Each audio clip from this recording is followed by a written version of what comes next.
Illinois governor seeks to reinstate death penalty. Springfield, Ill. AP. 8 years after Illinois abolished the death penalty, the state's Republican governor on Monday proposed reinstating the punishment for mass killers and people who gun down police officers. Governor Bruce Rauner tied the death penalty plan to gun restrictions favored by Democrats who control the legislature, inserting it into legislation that lengthens the waiting period for taking possession of rifles or shotguns from 24 hours to 72 hours, and adding other limits on firearms possession. "I don't believe that this is anything other than very good policy, widely supported by the people of Illinois," Rauner said of the death penalty proposal while at the Illinois State Police Forensic Laboratory in Chicago. "These individuals who commit mass murder, individuals who choose to murder a law enforcement officer, they deserve to have their life taken.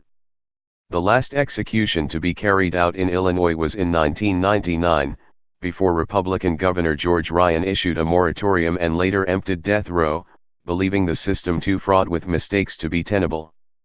Illinois had executed 12 people in the decades since the U.S. Supreme Court reinstated capital punishment in 1976, but 13 people had been freed because of questions about their guilt.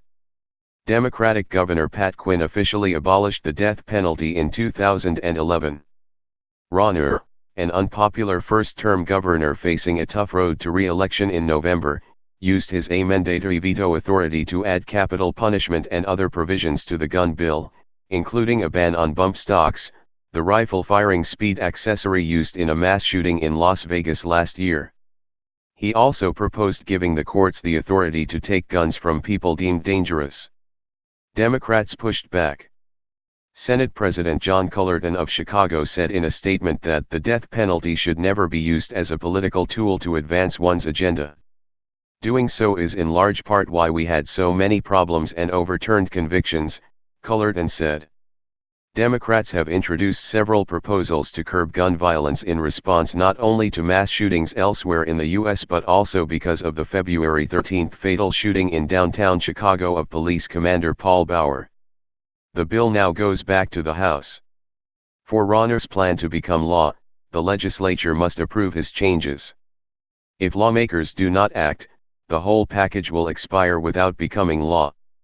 The legislature could also vote to override Rauner's changes and enact the original waiting period language. Steve Brown, spokesman for House Democrats, said the first task will be to determine whether Rauner exceeded his authority. The Illinois Constitution says the governor may send a bill back with specific recommendations for change, and Democratic House Speaker Michael Madigan has repeatedly taken a narrow view of that power. Representative Jonathan Carroll, a Northbrook Democrat and House sponsor of the original measure, would not comment Monday, saying he needed time to examine Rauner's action. Rauner's proposal would allow a jury to impose the death penalty only in cases where someone is found guilty beyond all doubt, a higher standard than the constitutionally guaranteed reasonable doubt requirement for most criminal cases. He told reporters that would eliminate cause for concern, noting that so many times, the person is caught in the act or there are multiple witnesses, and they're fleeing the act. But Robert Dunham, executive director of the Death Penalty Information Center in Washington, D.C., said Illinois is rife with examples of recanted eyewitness testimony and confessions beaten out of suspects by police. Dunham, whose organization is officially neutral on the death penalty but often criticizes its application, said a beyond all doubt standard would still be open to interpretation. Illinois' death penalty history showed how arbitrary and unreliable the death sentence was and how susceptible it was to official misconduct, Dunham said. Any suggestion that it should be brought back without a full public discussion and full public hearings is incredibly reckless.